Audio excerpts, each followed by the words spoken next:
Good afternoon, fellow teachers and students. My name is Nicole Taylor and I am presenting my e-poster for Evidence-Based Practice HLSC 122. The chosen scenario was number 2, topic 2, after-school physical activity programs for children. The scenario: sedentary behavior, i.e. a lack of physical activity, are associated with an increased body mass index, BMI, and increases children's risk for developing the type 2 diabetes mellitus and cardiovascular disease. In Australia in 2017 to 2018, approximately 1 in 4, which is 24% of children aged 5 to 14 years, were overweight or obese. Ko is a primary school aged boy who loves online gaming via his PlayStation with his friends. Ko also loves an after-school visit to McDonald's for his favourite meal combo. Ko recently attended a health checkup with his father, Chang, where his BMI was calculated as in the overweight 88th percentile range. The clinical inquiry for this scenario was: Chang has asked you for your advice about an after-school physical activity program to reduce Ko's BMI and risk for diabetes. On this topic, the formulated clinical question that I have created is: how effective is after-school recreational activities compared to online video gaming within primary school students in reducing obesity rates? This clinical question is important as most children tend to now go to video games rather than exercising after school. They go home, they go straight to playing video games, computers, iPads, technology, and their diets have been increasingly gotten worse. So this child, you can see, is coming home from school, going straight to McDonald's to purchase unhealthy food because it is maybe quick or easy, and then going home and playing video games.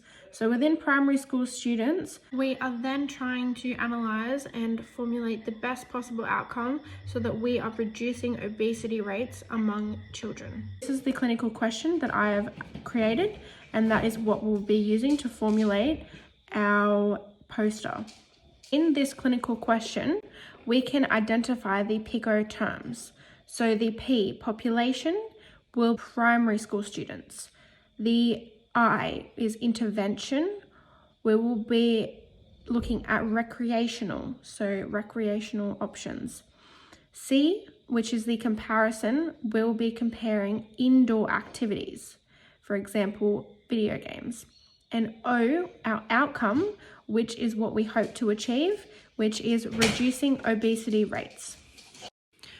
On the screen, you can see the e-poster that I have produced. At the top, we have our clinical question: how effective is after-school recreational activities compared to online video gaming within primary school students in reducing obesity rates? On the left-hand side, you can see the PICO that we just went over. So primary school children, recreational, indoor activities, and reducing obesity rates. Below this, we have alternative words/terms that can also be used to broaden our search. So for P, we also include students and kids. For I, we have sport, physical activity, or exercise. C, we have social media, technology, online gaming. And O, we have healthier children, BMI, which is body mass indicator, diabetes, and cholesterol. In the I section, you can see that there is an asterisk after the word activity or exercise. This gives us more results as it searches for activity or activities or exercise or exercises. So that is why that is used when searching for these words or terms. In the middle, you can see we have our structured search. So this is overall the entire search that we have used to find the relevant articles for our clinical question. On the left-hand side is our search ID. It goes from 1 to 10. That means that we have searched 10 times on our database. The next column, we have search terms, which is what we have placed into the search bar.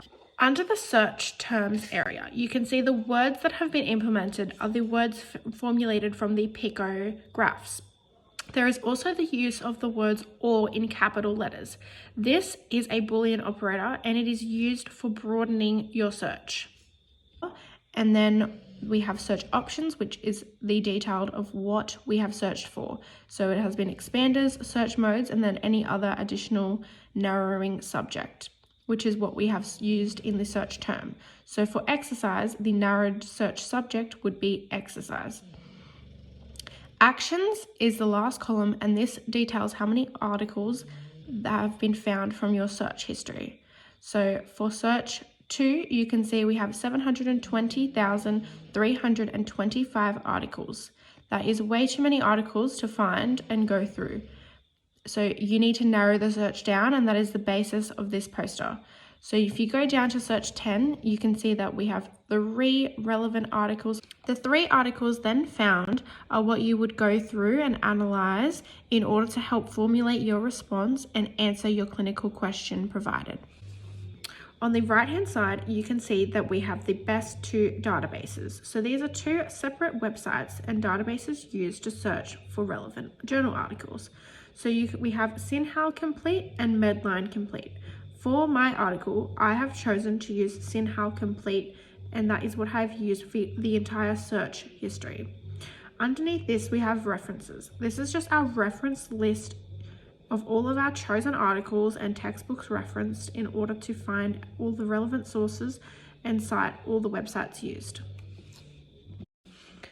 By the end of this search, we are left with 3 articles. Those 3 articles should be evidence to support your clinical question, provide insight and understanding of the chosen topic, and give you relevant points and facts to cite in order to back up your statement and provide the best argument for your case. The 3 articles that have been narrowed down from your search history include number 1 being association between body mass index and functional fitness of 9 to 10-year-old Chilean children. 2, weight status, physical fitness and health-related quality of life among Chinese adolescents, a cross-sectional study. And 3 being health-related fitness components, links between parents and their child. These 3 resources are very important as they all play a different role in answering the question.